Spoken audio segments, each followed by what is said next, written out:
Under the Speaker's announced policy of January 4th, 2021, the gentleman from Arizona, Mr. Schweikert, is recognized for 60 minutes as the designee of the Minority Leader. Thank you, Madam Speaker. To Whip Clyburn, it's always impressive getting to hear you speak. Madam Speaker, I'm going to try something because we talked about this when we were over our Christmas break, that the first floor speech should be one that was a bit more positive. And as we started to work through a number of what the story we wanted to tell and show of some of the good things happening in the country, I came to a conclusion. I'm going to have to, on a number of these, walk through how I believe the left's policies, and maybe not intentionally, but are actually really causing harm to things that are really good for America, good for the world, good for everyone here. And so one of the things I'm going to do is sort of walk through some really neat technologies and things that accomplish much of the good we want, and then sort of talk through a little bit of the policies that are being adopted here or promoted here that actually will screw it up. So let's actually talk through, just before the Christmas break, we did a floor presentation because there was an article out that there's substantially been a cure. It was only one individual, but it was a proof of concept cure for type 1 diabetes. They basically took a stem cell, turned it into an isolate cell, re-injected the isolate cells produced insulin, and it was a cure. It worked. Now, obviously, we've all had our heart broken over the years when we think that there's a medical breakthrough, but this one's been being worked on for a decade. Found another article, another research team, which actually took a blood and then using some hormones, took those blood cells, drove them back to functionally being a T cell, and then took the T cell and directed it back to being an islet cell, an insulin-producing cell. Why is this important?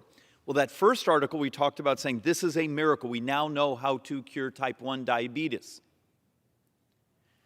The problem was that one was going to require anti-rejection drugs. This methodology doesn't.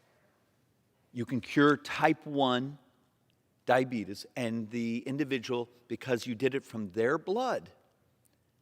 So this is wonderful. But my reason for starting with this is if you dig through the paper and some of the comments and some of the smart people that fixate on this, they start to say this is also a path for many of our brothers and sisters who suffer type 2 diabetes. And why do we care so much about ultimately curing type 2 diabetes?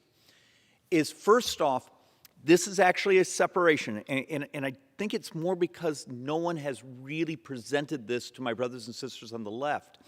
When we have the discussion in the Ways and Means Committee about how to help populations, my tribal populations, many members here, they're urban minority populations that have overwhelmingly suffered with diabetes, there becomes this conversation, we're going to build more medical clinics.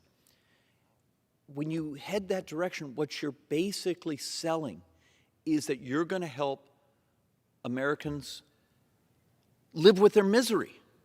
And what I'm trying to drill into this place is let's move to cures, because the cure is the most honorable, loving, caring, and also the most effective things we can do. Remember, and it's going to be my last couple boards, in about 29 years, CBO says we're going to have $112 trillion of borrowed money, and that was on last year's calculation. In current dollars, publicly borrowed, $112 trillion of borrowing. About 75% of that borrowing was just the shortfall in Medicare. We know 31% of Medicare spending is just diabetes. Cure diabetes and type 2. And look, it's complex. You have to be willing to actually change incentives on what we eat, what we grow, what is produced in food, how we deliver nutritional support. And now that we actually have a way to help or looks like we're going to have a way to help our brothers and sisters deal with their autoimmune rejection and go back to producing insulin again, turns out if it's true that that path could be one of the most effective things ever in actually U.S. sovereign debt, but also ending misery. Except we have a small problem, and we're going to get to that. I'm going to show you as we walk through this where Democrat policies actually will stillborn many of these technologies that end the suffering and also have these amazing impacts of making people's lives better, healthier, and actually having a real effect on this crazy amount of borrowing. My calculation from last month is we're borrowing about $47,000 every second. Every second. And as the next decade comes, that number goes up dramatically.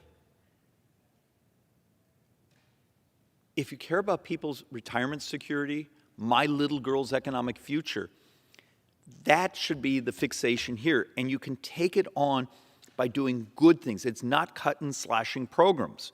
It's dealing with the drivers of that debt. And it turns out healthcare costs are the primary driver of that debt. So I did this slide just because, A, I thought it was cute, but it also helps us sort of think of where we are technology-wise. Yes, that is a group of kittens sitting in a Starlink dish because it was warm, and everyone likes pictures of kittens. But it was more the point. Even today, I believe there was another Falcon 9 rocket sent up into space to distribute a bunch more of these low Earth orbiting Wi-Fi satellites, broadband satellites. If you take a step backwards and look at the budget that the Democrats promulgated for broadband, and then take a realization, hey, all of North America actually has broadband. The difference is it's not a wire, it's a satellite dish. So, and yes, the kittens are cute, but thinking through, so my tribal communities in Arizona that may be in the middle of nowhere, you know, a chapter house up in the Navajo reservation, they have broadband. They've been waiting for that broadband for decades, and this place keeps promising that we're going to run a piece of fiber, a piece of wire out there. Forgive my language, screw that. Put up the satellite dish, the small satellite dishes that are just a little larger than some of the big dinner plates.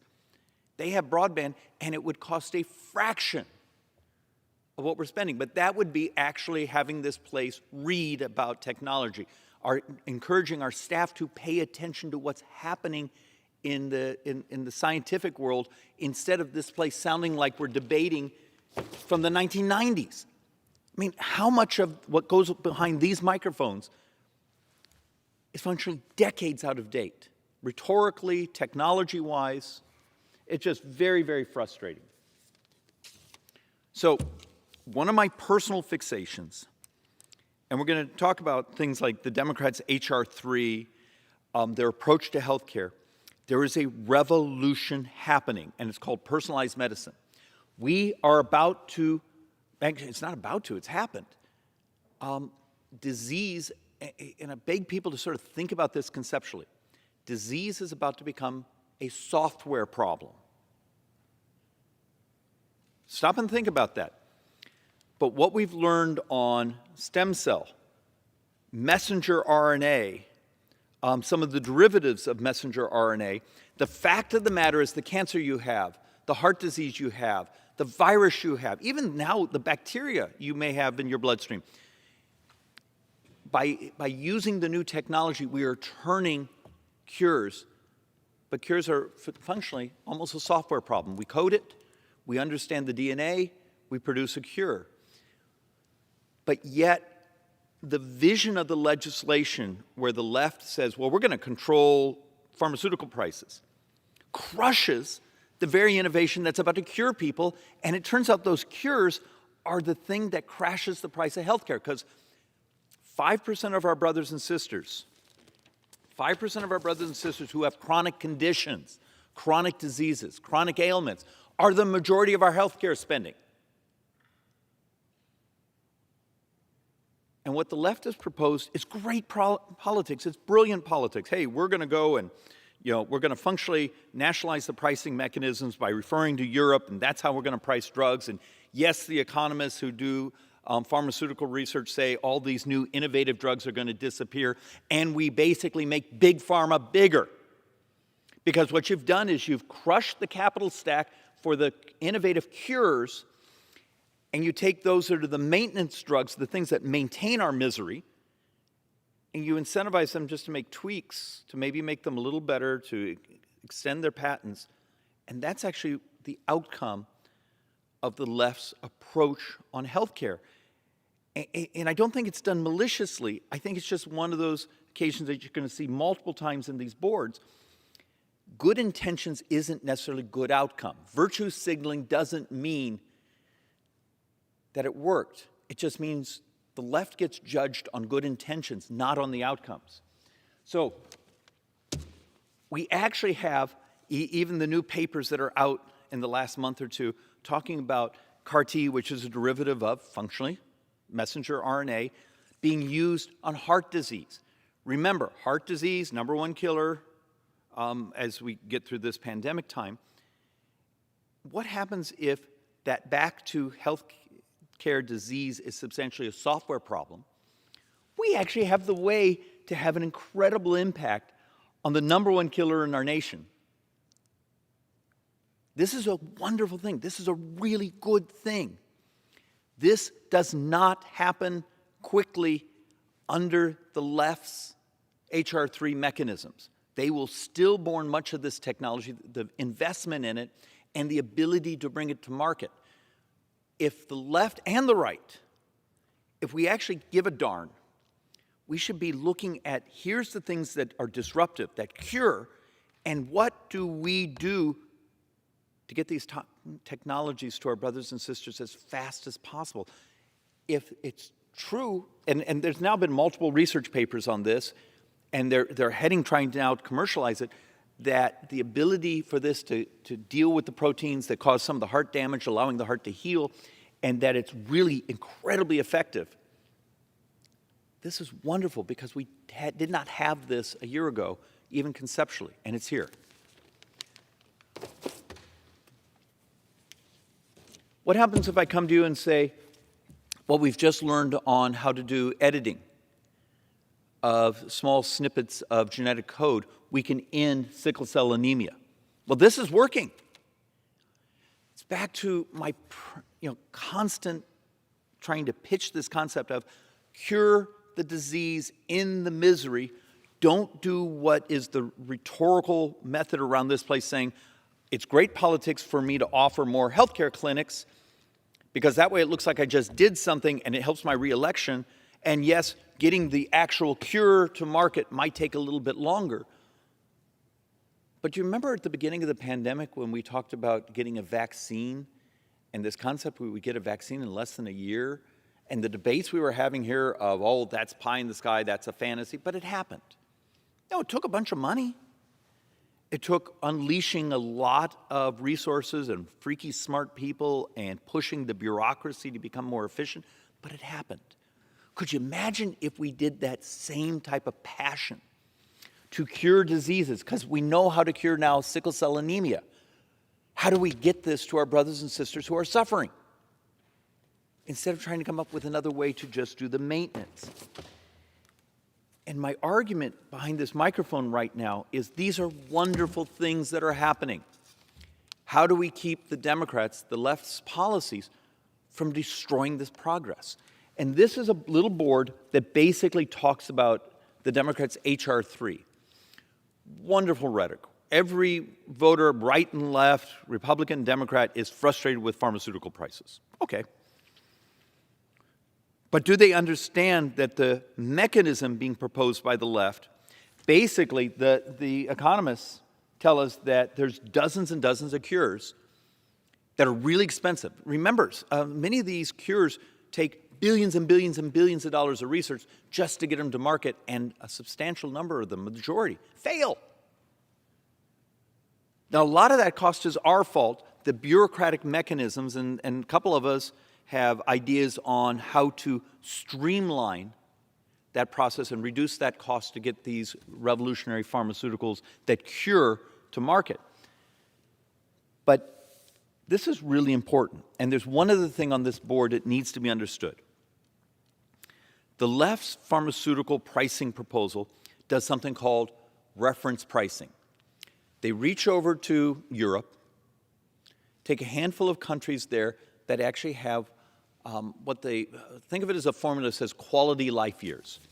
So if this drug costs more than a certain amount of money for an additional quality life year, they don't buy it.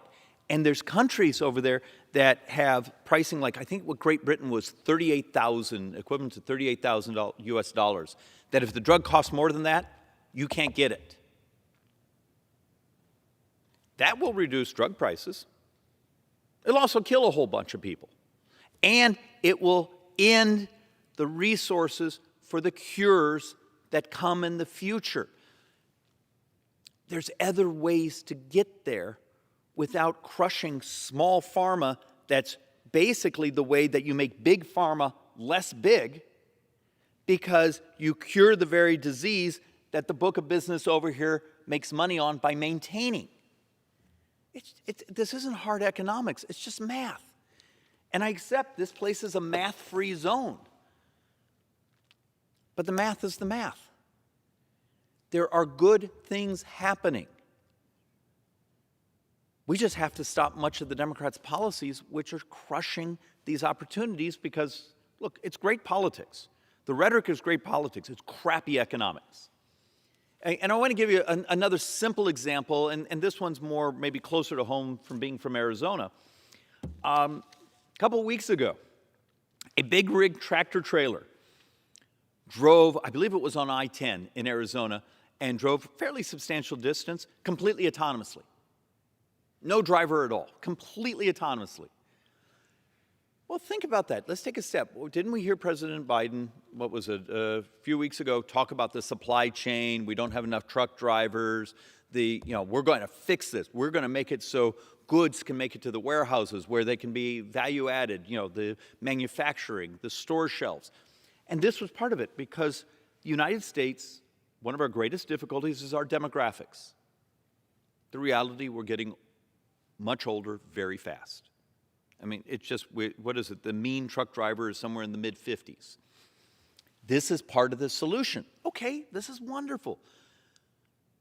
How much of this place is really fixated on a combination of the resources, but it's also the regulatory, the litigation, the liability standards to make this happen so it helps solve the transportation of goods here in the country? That's wonderful. Except one small problem. Then the Democrats in their infrastructure bill slip in a wonderful little section, because remember, this is a supply chain. So the container comes off the ship, goes to the stack, goes to the truck now, we now have the autonomous technology, it's starting to work. So what did the Democrats slip into their infrastructure bill? Making it so you can't automate the port. So they, once again, sold out to the union because, well, hell, that's who writes them checks. But you can't have it both ways. You can't have a president get behind the microphone and say, I'm working on this. I'm going to help solve the supply chain problem. Wink, wink, nod, nod. I'm going to hide into our infrastructure legislation that vast majority of the money did not go to actually infrastructure, and then put in things that they're saying, but we're going to also make sure you can't automate the ports. These special interest legislations, because Congress has become a protection racket.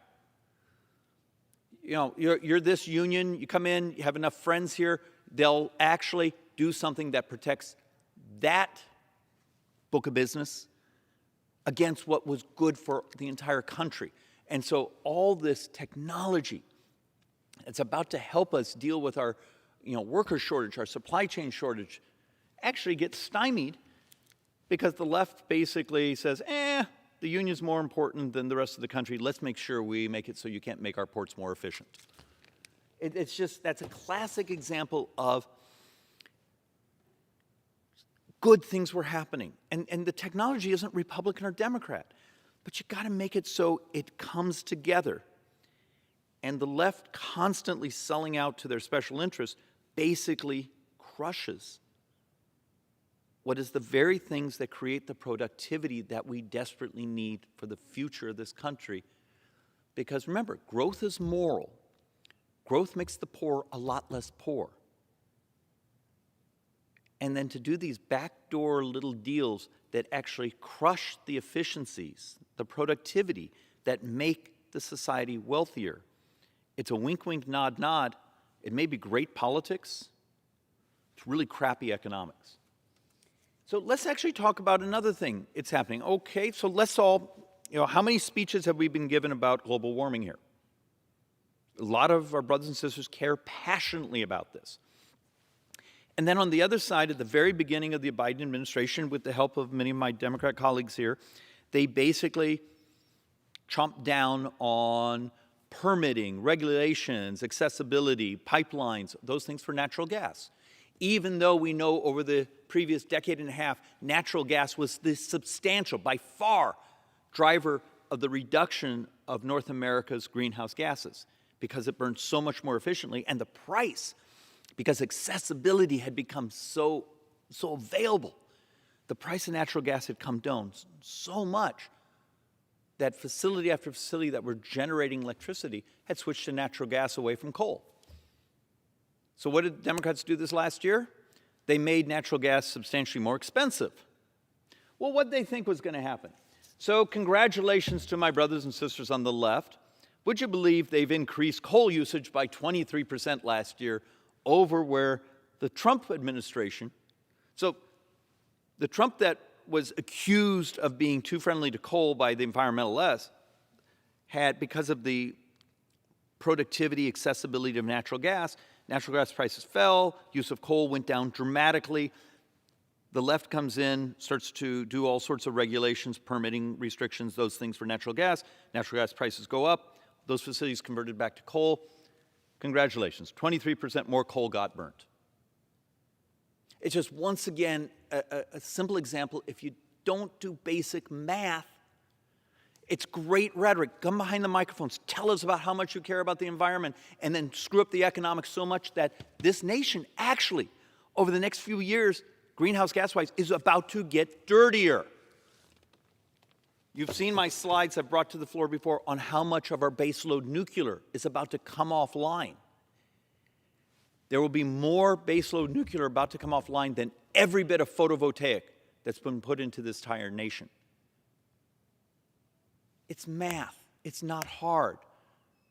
But we don't seem to reward facts around here. What we reward is brilliant virtue signaling, pretty words, and not the final outcome. So, having had a conversation with a couple of my friends who, they're good people, they're on the left, they care passionately about greenhouse gases, and I asked them about this why'd you go so anti-natural gas even though it was responsible for the vast majority of the reduction of U.S. greenhouse gases? Well, I don't like methane. Okay, that's fair. May I suggest actually purchasing a scientific journal subscription or two and read, because a couple weeks ago, some of these articles came out that a dramatically less expensive way to capture methane. It's functionally clay with a slight alteration. I think it's called copper oxide added. It's functionally kitty litter. See a theme, kitties in the Starlink satellite, but this is functionally MIT paper saying, hey, we found a really inexpensive way to capture the methane. So if you're worried about wellhead bleed off or interconnection bleed off or these things, and apparently the model even works for ambient capture. So instead of going anti-natural gas and making everyone's life more miserable and more expensive, and then pushing manufacturers of ions, electric generation, back to coal, get your head right. Learn the economics and say, there's technology out there that we can capture the thing you were saying you were worried about very inexpensively. Put your resources, put the regulatory push behind a solution. It's a little harder to explain in front of your environmentalist town hall, but it's facts. There are wonderful things happening. There are solutions, and solutions that don't bankrupt the American people. It just requires this place stop sounding like it's the 1990s policy-wise. And understand, this is one of my biggest frustrations around here.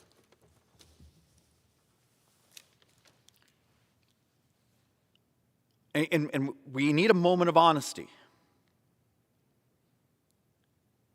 The policies pushed by the administration and my brothers and sisters on the left here have made America poor. They've made the working men and women poor, and the working poor poorer. And here's the chart. I mean, the facts are the facts are the facts are the facts. Is wages have gone up. Yay! They were also going up dramatically in 2018 and 2019, in the very beginning of 20, with no inflation. Our problem is right now is the classic problem between sort of the Keynesian stimulus, consumption side of economics and those of us who are more on the supply side, where you make more product, and by doing that you raise wages because you become more efficient. You incentivize productivity, and that productivity makes it so you can pay people more. We did just the opposite.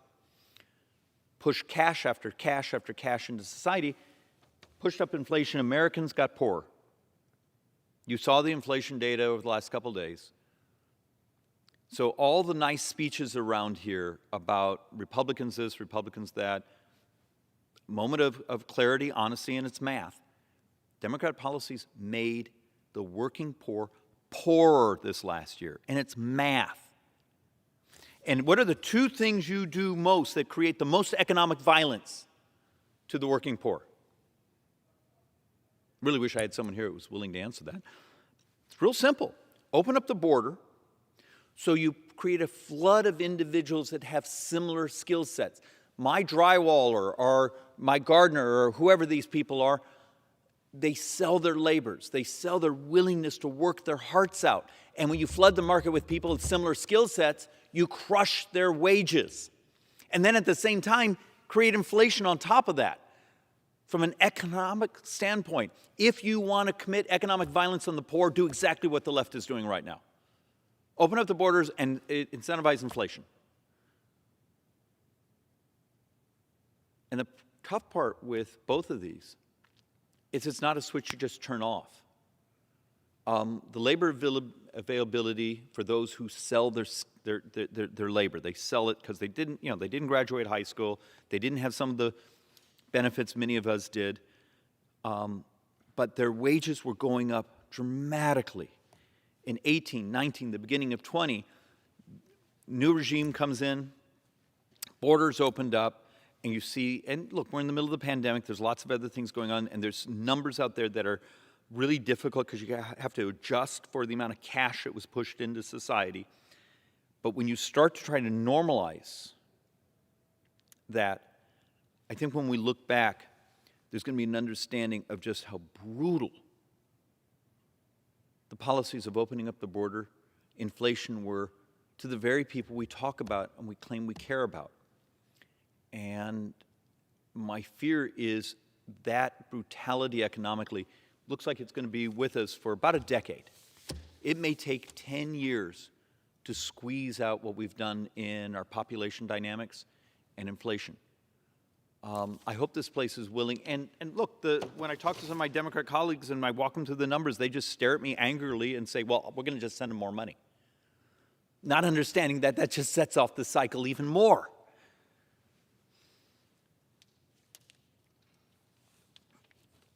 I threw this one in because I think this is actually something we should all just be hopeful. We now have actually an antiviral in the pandemic. We have the Pfizer pill that I believe Merck has one, but the Pfizer is remarkably effective. So if you have a home COVID test and can actually take an antiviral pill at home, you got to take a number of them. Should you still have a declaration of a pandemic? And my reason is go back to the discussions we had when this began, when the pandemic was declared. This has been a miserable thing for everyone to go through. But it was always, we're doing this because our emergency rooms are going to be full. We won't have enough ventilators. We don't have therapeutics. Well, now we have therapeutics where you can take it at home. You can identify the virus at home. Is it time for us to actually step in and say, this is something we're going to live with.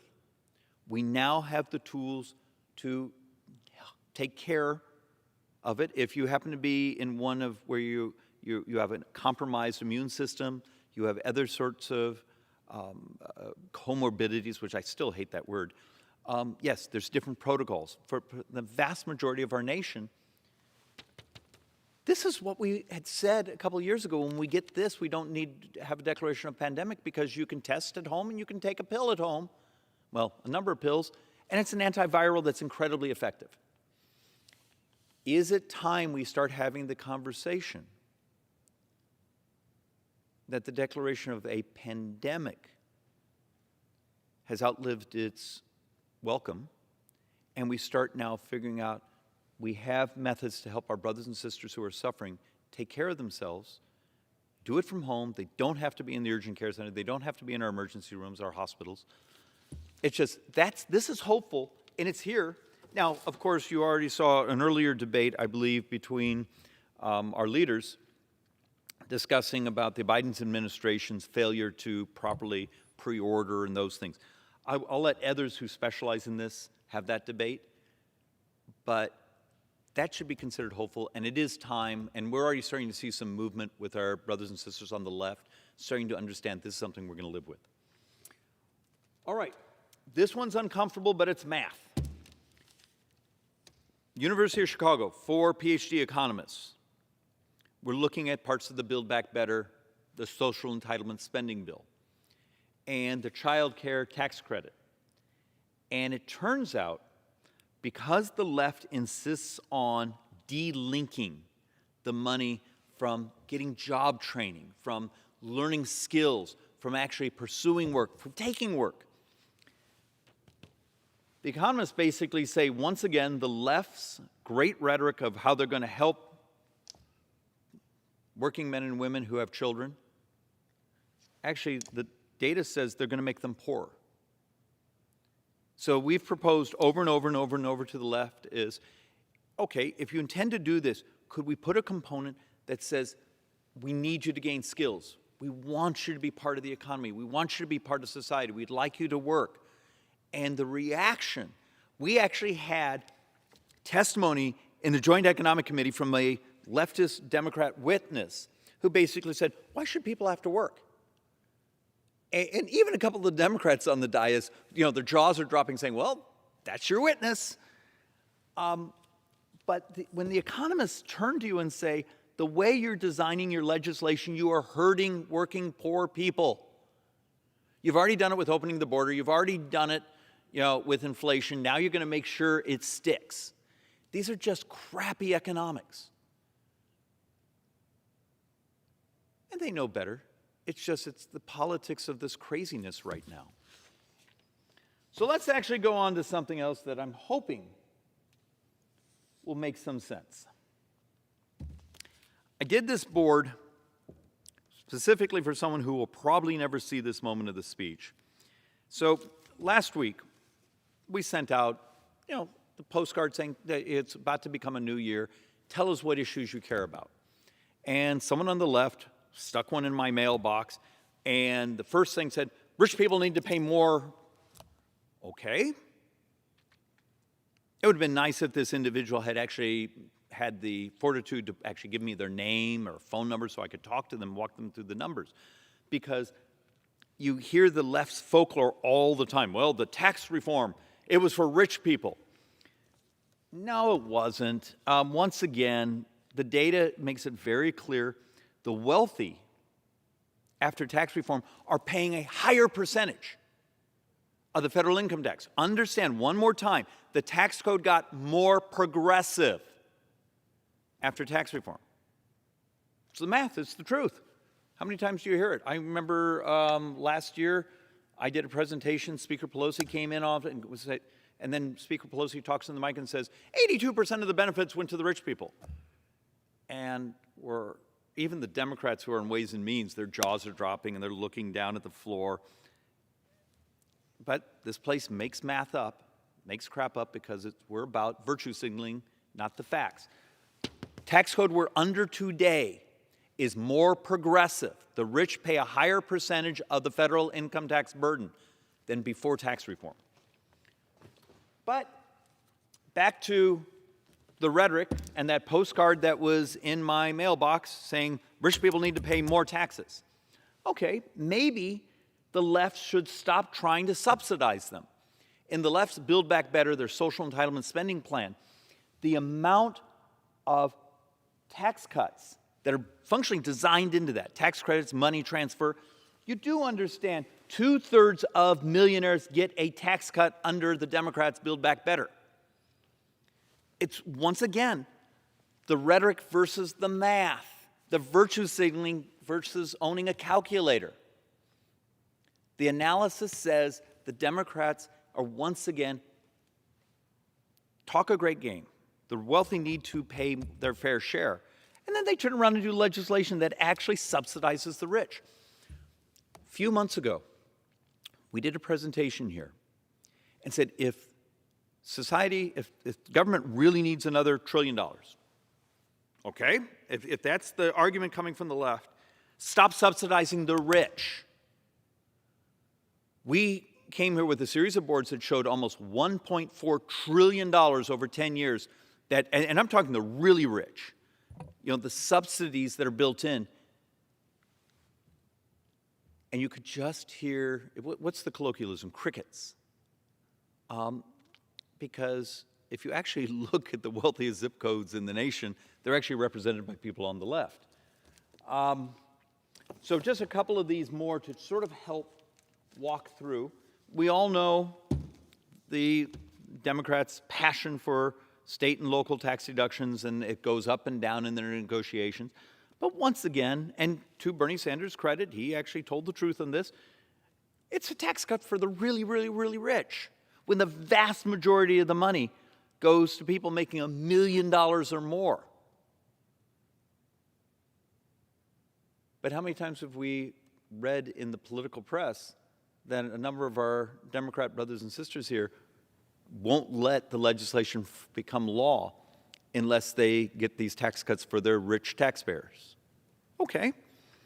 Then stop sticking a postcard in my mailbox without your name on it saying tax the rich more, but being part of, obviously, a political party that wants to either subsidize the rich, hand them tax credits, or hand them money. You can't, it's just fascinating. We work in a place that the words don't match the facts.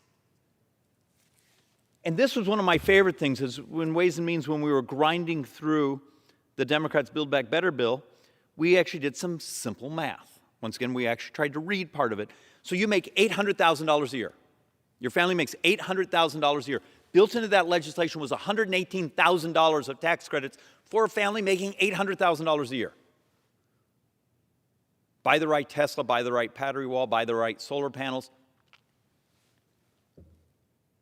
That's their version of taxing the rich, getting the wealthy to pay their fair share? Or is it their version of, hey, we're going to subsidize the people that finance our campaigns, and oh, by the way, these are their constituents? So back once again, what is the greatest threat to our republic? Besides all the craziness here and the shiny objects and the debate of the day that will change tomorrow, the sense of indignation, people will walk behind these microphones, I'm going to argue it's the next two boards. This year, 77% of all the spending is mandatory. It's functionally a formula. It's the Social Security. It's Medicare. It's 10% is defense. 13% is everything else. When you and I go home, and if I'm in front of a Republican audience, it's often, oh, you got to get rid of waste and fraud. You got to get rid of foreign aid. Get in front of a leftist audience, well, it's defense. It's, but no, it's demographics. The vast majority of this here is functionally demographics. Demographics, getting old, is not Republican or Democrat. But yet, even last night, you saw more legislation being pushed by the Democrats that expand these mandatory portions. And this is based on a year ago's CBO report, but functioning in 29 years, you have $112 trillion of publicly borrowed money. So that's not borrowing from trust funds. And it's on today's dollars. This isn't inflated dollars in the future. This is as if that's like 205% of projected GDP. The majority of it is the shortfalls in Medicare, then Social Security. The rest of the budget's in balance. If you've made a commitment, you're an elected official here, and you made a commitment that you're going to protect Social Security, you're going to protect Medicare, you're going to protect retirement security, start telling the truth about the math and understand those previous slides I showed that there's a miracle of wonderful things that are going to cure misery, cure diseases. Why isn't that the fixation here? Is we're going to actually fix the things that create this incredible amount of debt. Instead, we have a body that doesn't do math and is rewarded for absolutely absurd virtue signaling. And with that, Madam Speaker, I yield back. The gentleman yields back.